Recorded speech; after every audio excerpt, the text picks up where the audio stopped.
bienvenue dans l'émission Paroles de femmes. Bonjour à vous les filles, vous allez bien? Ah ouais, super. Wow. Nous allons tout très bien, c'est génial. Et nous allons parler toute cette semaine d'un sujet qui a l'air peut-être un peu négatif, mais nous allons voir que c'est une semaine d'espérance parce que nous avons un Dieu d'espérance, un Dieu de foi et un Dieu puissant. Nous allons parler de l'échec. Donc, ça a l'air de plomber l'ambiance comme ça, vite fait. Mais en fait, déjà aujourd'hui, on va redéfinir l'échec et voir que dans l'échec, il y a vraiment des bonnes leçons à apprendre. Et tout au long de la semaine, on va parler des échecs relationnels, échecs professionnels, échecs aussi à l'école, échecs scolaires.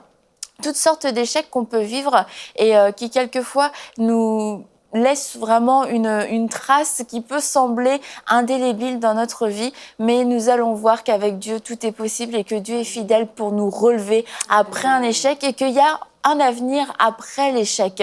Et nous sommes dans cette semaine de campagne, 8000 partenaires pour EMCI TV et nous croyons que c'est une semaine de réussite et non d'échec. Mais tout au long de la semaine aussi, on va pouvoir reparler de l'histoire de EMCI, des projets que EMCI a et ça n'a pas toujours été facile. Et EMCI est passé en fait par ce qu'on pourrait appeler des échecs parfois. Il y a eu des moments où on a eu envie d'abandonner, des moments où ça n'a pas fonctionné, ce qu'on pensait qu'il aurait pu fonctionner. Mais aujourd'hui, on voit la chaîne qui est sortie, on voit le ministère qui se développe et qui a des nouveaux projets. Et finalement, l'échec est tout relatif aussi avec le temps. Et on voit que Dieu rachète le temps, que Dieu rachète même les échecs et les remplace en succès et en réussite. Donc, on en reparlera un petit peu tout au long de la semaine. Mais déjà, on va redéfinir l'échec. Qu'est-ce que réellement l'échec? Parce que peut-être qu'on comprend l'échec et comme étant vraiment une finalité dans notre vie. Tu as fait quelque chose et ça a échoué. Point barre, c'est fini, l'histoire s'arrête là.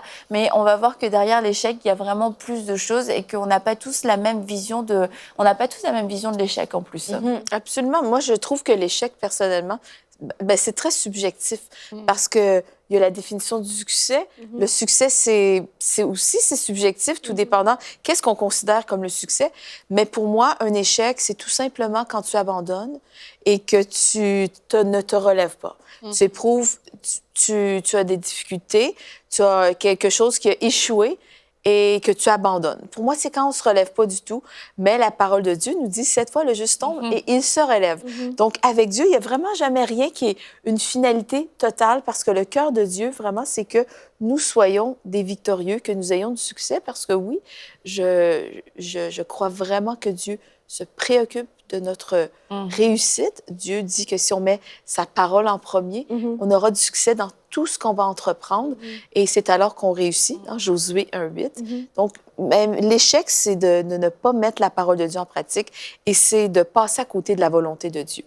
Et c'est intéressant, 7 fois le juste tombe et tomber, ça arrive en fait, mais c'est pas ça la finalité, mais à chaque fois l'Éternel le relève. Et on aime bien dire oui, l'Éternel le relève, mais quand c'est toi-même qui tombes, tu te dis Je te relèveras plus. Mais cette fois le juste tombe, à chaque fois l'Éternel le relève. Et je pense que c'est vraiment un verset clé pour appréhender l'échec et le comprendre en fait que tomber c'est pas forcément l'échec final de ma vie et tout s'arrête. Oui, c'est ça, il faut enlever le stigma un peu de l'échec, de la honte qui vient avec. Vous n'êtes pas un extraterrestre si vous avez échoué. Tout le monde a échoué à un moment donné. Tout le monde, à un moment donné, a eu un temps de difficulté ou quoi que ce soit, mais on se relève. C'est ce qui arrive après qui détermine vraiment si c'est un échec, un peu comme tu as dit, Mathilde. Parce que tomber, c'est une chose, mais le vrai échec, c'est rester par terre.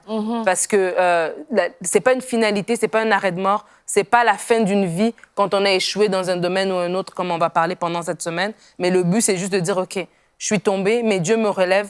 J'ai la force pour aller chercher une nouvelle direction de la part de Dieu pour me relever. Tu parles de Josué, cette semaine, c'est ce que je suis en train de lire. Et Josué, il est tombé. Et à un moment donné, ils sont allés faire ils sont allés vers Haï, même avant après l'Alliance, ou avant, je ne me rappelle plus, avant. Ils sont allés vers Haï et puis ils ont échoué. Ils étaient juste 3000 hommes, mais pourtant, la ville était petite, mais ils ont échoué. Il aurait pu s'arrêter là puis dire, écoute, le leadership que j'ai repris de Moïse ne fonctionne pas, je m'arrête ici, c'est fini. Mais il est allé vers Dieu, il s'est fortifié, et ils sont retournés vers cette ville-là et ils ont réussi à avoir la victoire. Donc, je crois que dans nos vies à nous, on peut arriver dans des saisons où tout va bien, puis après, à un moment donné, bouf, tu tombes sur une difficulté, mais l'idée, c'est de dire, OK, je retourne vers Dieu, Seigneur, fortifie-moi, ouvre mes yeux, qu'est-ce qui se passe? Donne-moi une nouvelle stratégie, donne-moi une nouvelle façon de faire. Si j'ai échoué de cette manière-là, ça veut dire que ce n'était peut-être pas la bonne méthode. Ça veut dire qu'il y a une autre méthode. C'est juste une porte qui s'est fermée parce qu'il y a une autre porte qui doit s'ouvrir, en fait. Et c'est cette mentalité-là qui va nous permettre de nous relever des échecs, en fait. Il y a une expression, on dit souvent, quand tu parles, Nadine, c'est à ça que je pense, que j'ai perdu la bataille, mais je n'ai pas perdu la guerre. Et parfois, c'est ça, c'est que quand on perd une bataille, mais dans cette perte, il y a la frustration, en fait. On voit qu'il y a beaucoup d'efforts qu'on a engagés qui sont tombés à l'eau. Et là, on va se dire, ah, mais tiens, à cause de tout ce que j'ai fait et tout, ça n'aurait pas pu arriver, ce résultat-là. Et on va se décourager. Mais là, ce n'est que la bataille, mais ce n'est pas la guerre, j'ai envie de dire. Parce qu'il y a encore plus grand, en fait, devant nous. Et c'est de réaliser, en fait, que l'avenir est beaucoup plus grand que le présent qu'on vit aujourd'hui. C'est que le présent est là, ça te présente la situation par laquelle tu passes, qui semble être un échec, mais devant toi, c'est meilleur et c'est encore plus grand que ce que tu peux voir aujourd'hui. C'est pour ça que quand les gens vivent en fait des situations qu'ils peuvent estimer être de l'échec, c'est vraiment de ne pas toujours regarder à un point, mais de regarder souvent les choses dans leur globalité. Aujourd'hui, ça semble être un échec, mais quand on va persévérer, comme vous avez dit, tu vas continuer, tu vas avancer, tu ne vas pas te laisser abattre par ça. Tu vas voir qu'en fait, il y a une porte, il y a un truc tellement plus grand qui t'attend qu'en fait, là, c'était un point même par lequel tu devais peut-être passer parce que parfois, ça nous donne des leçons. Voilà. C'est peut-être là c'est le thème de l'émission, Aurélie, les leçons de l'échec. C'est incroyable. Wow. Comme quoi, je suis inspirée. Oh, tu es dirigée, quand on parle de l'échec, en fait, ça me fait penser à un enfant qui apprend à marcher. Et l'enfant qui apprend à marcher, il va tomber d'innombrables fois, mais pourtant, l'enfant a la vision. Il voit les adultes marcher, il se dit, ben moi, je vais marcher. Et en fait, ça me fait penser à ma fille Félicité qui a marché très tôt à l'âge de 10 mois, pas 10 mois et demi, mais 10 mois. Elle marchait, elle était haute comme 3 pommes, mais elle était déterminée. Elle est venue le front dur, cet enfant, parce que, en fait, elle a presque pas marché à 4 pattes. Elle voulait marcher, elle avait la vision, mais elle est tombée plein de fois. Sauf qu'elle se relevait toujours, elle pleurait presque jamais, et elle se relevait, et elle a appris à marcher, mais très tôt. Et moi, j'étais heureuse pour elle. Les gens disaient, oh non, mais elle est devenue une petite fille comme... Elle a grandi trop vite. Je dis, mais non, mais elle est heureuse parce que, enfin, elle marche. Elle est heureuse. Moi, je voulais plus toujours la porter. Et je pense que c'est ça, en fait. Mais parce qu'elle elle voulait marcher. Je me suis dit, mais elle est heureuse. Tu sais, c'est une fonceuse.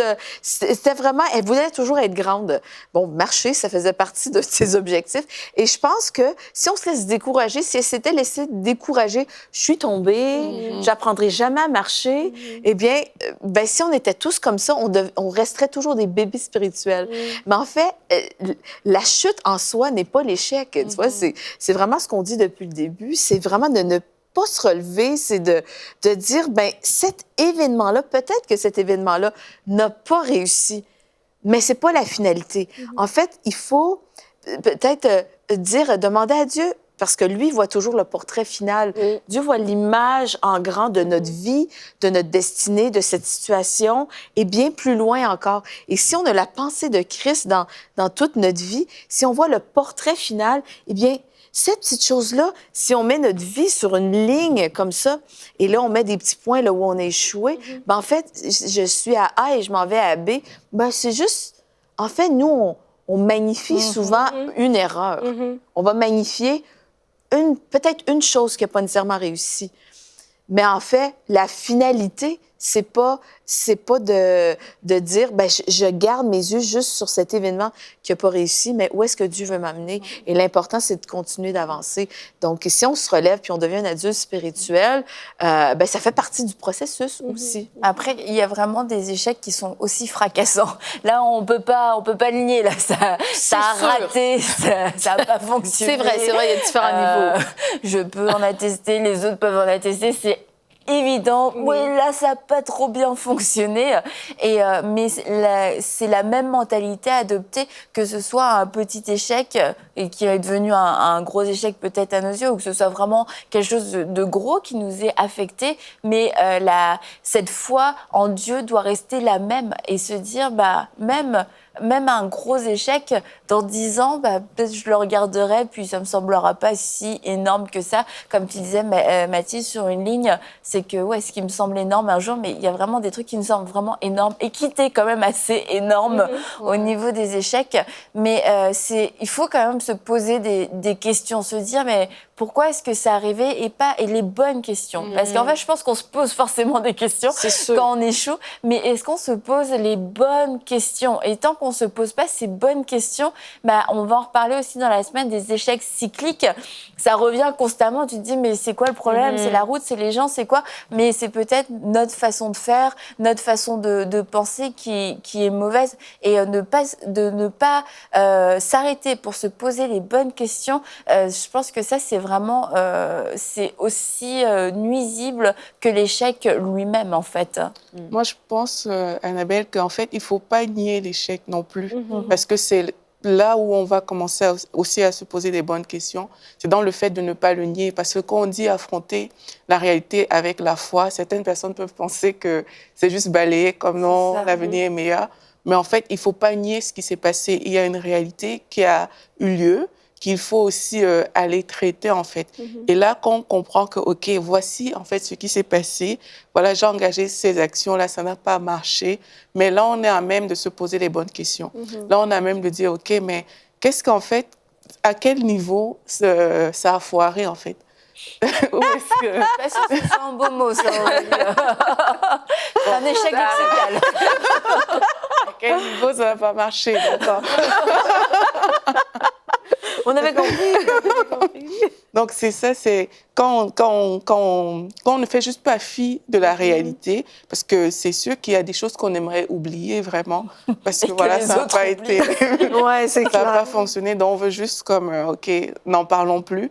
Mais il faut se dire, OK, il y a eu cet événement-là, mais à quel niveau, voici les actions que j'ai posées, voici ce qui s'est passé, mais à quel niveau est-ce que les choses n'ont pas fonctionné? Et ça, c'est peut-être l'une des premières questions à se poser dans cette liste de questions, je ne sais pas, mais c'est l'une des premières questions à se poser. Où est-ce que, à partir de quel moment on a commencé à aller vers la pente descendante?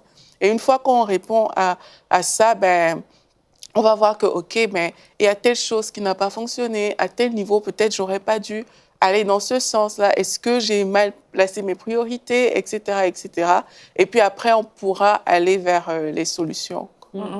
Et, vas-y, Nadine. Non, mais je voulais juste rajouter, c'est ça, c'est que d'avoir la posture mentale que Dieu est avec nous. C'est comme la posture mentale, waouh. Ouais. C'est un peu comme Joseph a dit. Joseph a dit que vous avez planifié de me faire du mal, mais l'Éternel a changé en bien. Donc, de savoir, OK, peut-être que je passe par une étape difficile, mais Dieu change en bien. OK, donc là, je sais que Dieu est avec moi. J'ai cette première mentalité-là. Dans ma tête, je sais que Dieu est avec moi. La deuxième, comme Aurélie dit, c'est ça. De me poser la question, j'ai échoué, est-ce que j'ai fait ce pas, j'ai entrepris cette action avec l'accord du Seigneur? Est-ce que c'était mes propres motivations? Est-ce que mes motivations sont bonnes? Est-ce que mes attentes sont réalistes par rapport à ce que... Des fois, on échoue parce qu'on a peut-être entamé un projet trop tôt. Il y a une méthode en management qui s'appelle SMART, donc S-M-A-R-T.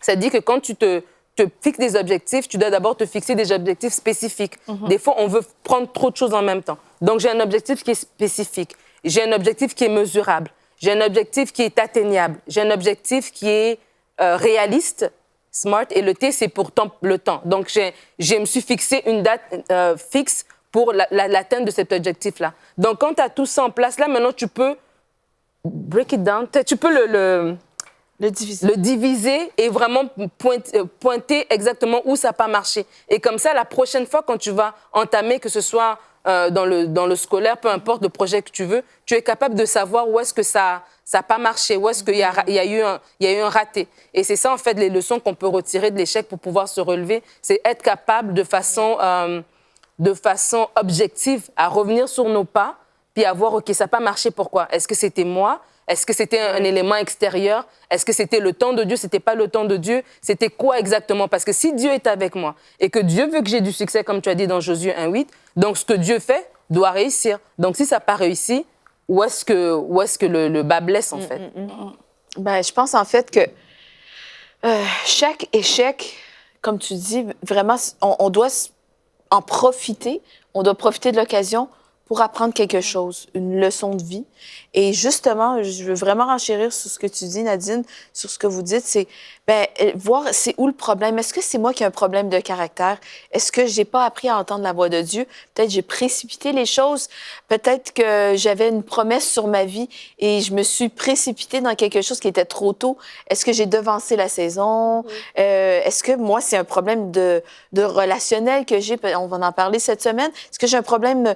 Est-ce que j'ai un esprit de rejet qui fait que tout ce que je fais, tous les gens que je côtoie, toutes mes relations échouent? Donc, il y a vraiment plusieurs facteurs. Mais en fait, l'important vraiment, c'est... Et je veux vraiment appuyer sur le point que je veux pas minimiser l'échec non plus, parce que je dis... C'est juste parce que pour moi, j'ai plus une tendance à être optimiste dans le sens que... Non, mais tu avais raison, parce qu'il y a vraiment deux sortes d'échecs. Il y a un petit échec qui oui, a rien exact. du tout, puis on en fait tout le monde. Mais c'est vrai. Il y a les gros échecs. Exactement, c'est ça, tu as raison. Mais dans les deux cas, je pense qu'il y a absolument rien de irréparable avec Dieu. Amen. Et c'est vraiment, cette semaine, on veut donner l'espoir aux gens qu'il n'y a rien d'irréparable, il n'y a absolument rien avec Dieu. Avec Dieu. Et vraiment, pour l'histoire, c'est que quand Jésus était dans le tombeau, je réfléchissais sur le sujet de l'échec. Et quand Jésus était mort dans le tombeau 3 jours, mais tous ses ennemis étaient vraiment heureux. Ses ennemis étaient heureux. Ceux qui l'avaient mis à mort, pour eux, c'était une réussite. Ils avaient mis Jésus à mort. Enfin, cet homme-là était disparu de la surface de la terre. Mais quand il est ressuscité le 3e jour, c'était la plus grande défaite du monde, dans le monde des ténèbres. C'était la plus grande défaite parce que Satan l'avait pas vu venir, celle-là. Et ça, pour lui, souvent, c'est que pour nous, tu vois, on voit quelque chose, on voit une occasion où on tombe. Et tous nos ennemis peuvent se réjouir. Des fois, c'est notre famille, des fois, c'est nos collègues, des fois, c'est les gens autour de nous. Et pour eux, c'est une réussite. C'est une réussite ou pour nous, ça peut être un échec. Tu vois, c'est relatif, tout dépendant dans quelle position on se trouve. Mais vraiment, l'important, c'est que l'histoire de la fin, le dernier mot de la fin, c'est que c'est Dieu qui a le dernier mot. Amen. Donc, si je suis dans la volonté de Dieu, je suis assurément un succès. Donc, et vraiment, l'important, c'est de se relever. Et de se dire, là, est-ce que je me repositionne? Je me repositionne dans la volonté de Dieu. Et pour se repositionner, il y a vraiment quelque chose dont on doit se débarrasser, c'est aussi la culpabilité. Parce que quand on dit se poser les bonnes questions, je crois que souvent, une fois qu'on vit l'échec, vu que tu peux vivre de la honte, de la déception, de l'humiliation, tu as tendance aussi à regarder à toi et puis à te dire « Oh, qu'est-ce que j'ai fait de mal ?» et tout ça. Et ça peut être une bonne question, mais si on pose cette question avec un esprit de condamnation et de culpabilité, dans tous les cas, ça ne portera pas de bon notre réponse est elle est déjà mal partie. Et je pense notamment à des femmes qui ont été dans des relations abusives et elles se sont retrouvées 1 fois, 2 fois, 3 fois avec des hommes qui leur ont fait du mal, qui les ont trompées, qui ont abusé d'elles. Et la mauvaise question, c'est de se dire qu'est-ce que j'ai fait de mal? Qu'est-ce que je fais pour que cet homme me frappe? Qu'est-ce que je fais pour que cet homme encore me trompe? Et ça, c'est pas la bonne question, en fait. C'est le problème se situe pas dans ce qu'on fait. Il y a rien qu'on puisse faire qui mérite d'être maltraité par un mari, par un homme. C'est pourquoi est-ce que tu fais ce mauvais choix sans cesse, en fait? Et c'est pour ça que c'est important de sortir de la culpabilité, sortir de cette émotion de la honte aussi, pour se poser la bonne question et poser une vraie question à Dieu, pas une question à notre âme, où notre âme va nous répondre avec une autre émotion, mais de poser une vraie question à Dieu. Et en fait, quand on pose cette vraie question à Dieu, Dieu va nous élever au-dessus de la situation et nous montrer le cadre général. Oui. Et c'est là qu'on va comprendre, OK, je vivais dans un échec permanent parce que j'ai une mentalité d'échec, parce que je suis reliée de partout à l'échec. Mes influences, mes connexions, tout est échec dans ma vie. Et là, quand Dieu nous élève dans nos pensées, on se dit, OK, d'accord, je comprends. Et là, on peut poser les bonnes questions. Comment faire pour me débarrasser de ça? Comment faire pour avoir une meilleure estime de moi-même, pour ne pas chercher une estime à 2 balles avec quelqu'un? Et ça va être des bonnes questions qui vont nous faire sortir de l'échec. Exactement. Mais quand tu parles, moi, je pensais à... Il y a des personnes qui ont commis des erreurs, parce que c'est un peu l'inverse, dans l'autre sens. Il y a des personnes qui ont commis des erreurs où l'erreur vient d'elles-mêmes, qu'on voit, on sait que, OK, là, j'ai vraiment mal fait, et cela contribue en fait au résultat que je vois aujourd'hui. Et ces personnes-là aussi peuvent facilement tomber dans cette culpabilité-là, de ce que, en fait, je vois vraiment que ça vient de moi, en fait. Et là aussi, ce que j'aimerais dire aux gens, c'est que, comme on a dit, il faut apprendre à aller vers Dieu. Et il faut apprendre aussi à se pardonner comme nous-mêmes, tout à fait. à se dire, OK, j'ai posé cette action-là, mais je me relâche moi-même de ce mal. Parce que c'est aussi le cœur de Dieu que j'ai. Parce que Dieu, il nous relâche. Dieu, tu viens, tu te repens, Seigneur, je me repens de cette chose-là. Mais Dieu, il t'accorde de la grâce, en fait. Et nous aussi, on doit apprendre à être gracieux envers nous-mêmes. Comme, OK, peut-être j'ai commis cette erreur-là, mais je choisis de ne pas marcher dans la culpabilité. C'est excellent. Je choisis d'enlever ça de moi, de me pardonner et de continuer d'avancer, tout simplement. Dieu m'a pardonné. Pourquoi est-ce que moi, je ne me pardonnerais pas? Alors que Dieu, lui, qui est au-dessus de tout, qui est mon maître, lui m'a pardonné. Donc, c'est aussi d'encourager les gens à ne pas s'auto-culpabiliser à cause des faits qu'ils voient que c'est réel, j'ai fait cette chose mauvaise, mais de ne pas rester dans cette condamnation-là, en fait. Je pense, oui. Je vais juste revenir vite fait sur les petits et grands échecs, parce que c'est vrai qu'à la fois, il y a les petits, il y a les grands, il y a les choses qu'on a subies, les choses que nous-mêmes, on a faites. Donc, l'échec, c'est vraiment tout ça. On peut en être victime, mais on peut en être vraiment la source. Mais c'est notre attitude qui va déterminer, en fait, qui va déterminer ce qui va en ressortir. Et que ce soit petit, que ce soit grand, que ce soit nous, que ce soit l'autre, c'est vraiment notre attitude. Parce qu'il y a des personnes, elles ont perdu un travail quand elles avaient 16 ans. Elles ont été virées d'un travail parce qu'elles sont arrivées en retard, un petit travail d'étudiant, et c'est l'échec de leur vie. C'est comme, je suis bon à rien, j'y arriverai jamais, etc.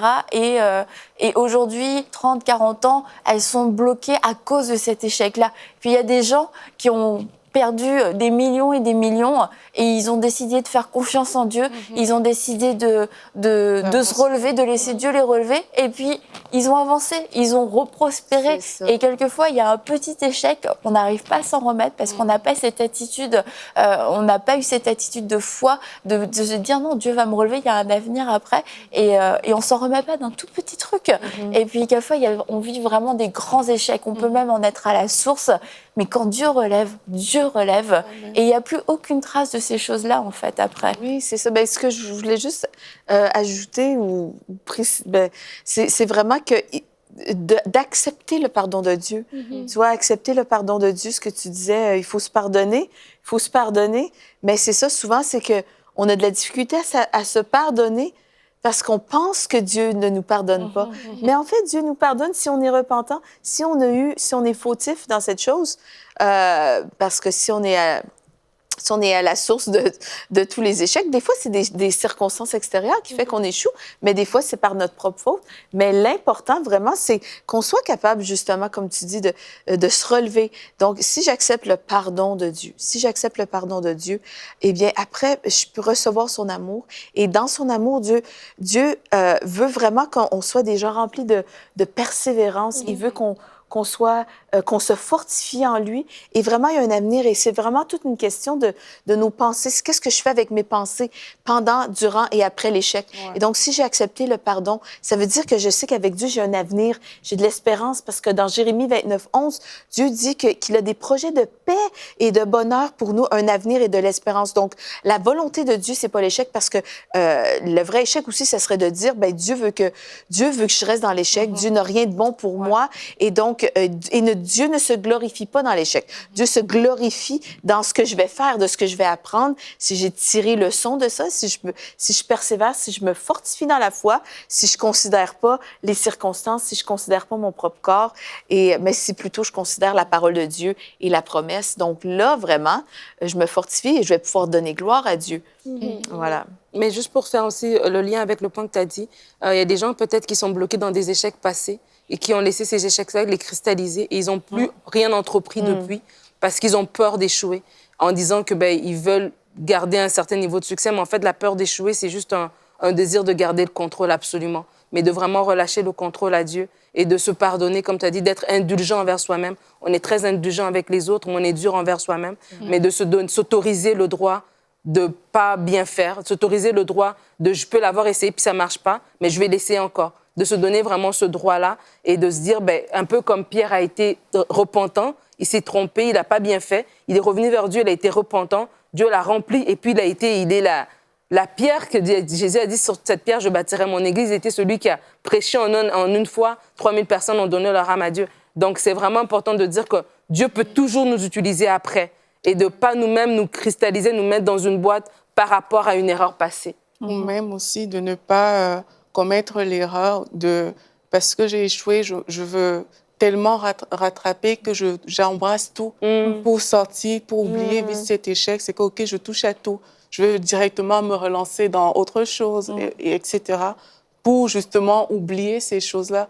Et quand on fait ça, on court le risque de retomber encore dans l'échec et là, de voir que c'est cyclique, en fait. Alors que tu te serais juste posé, tu te remets à Dieu pour qu'il te regarde et qu'il te donne une bonne direction qui est saine, les choses iraient de mieux en mieux. Et comme tu disais, Nadine, en début d'émission, quand on vit un échec, on n'est pas un extraterrestre, ça n'a rien de bizarre.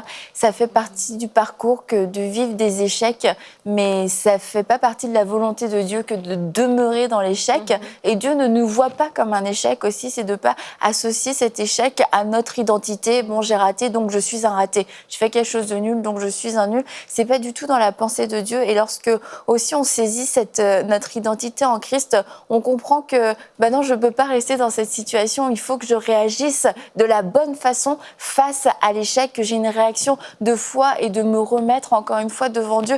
Qu'est-ce que tu veux que je fasse? Et on ne veut pas que l'échec nous dirige, mais on veut qu'à travers l'échec, l'Esprit de Dieu puisse venir nous apprendre quelque chose.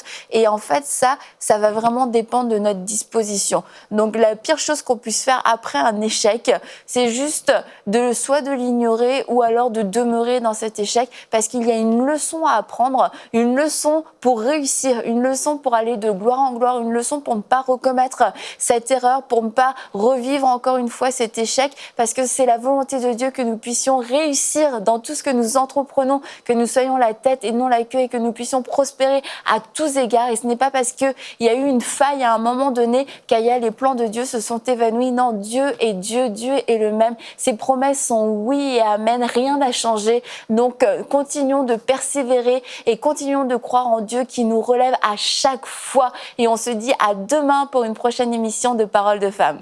8000 partenaires, c'est le nombre de personnes dont EMCI a besoin pour annoncer l'Évangile dans encore plus de maisons dans toute la francophonie.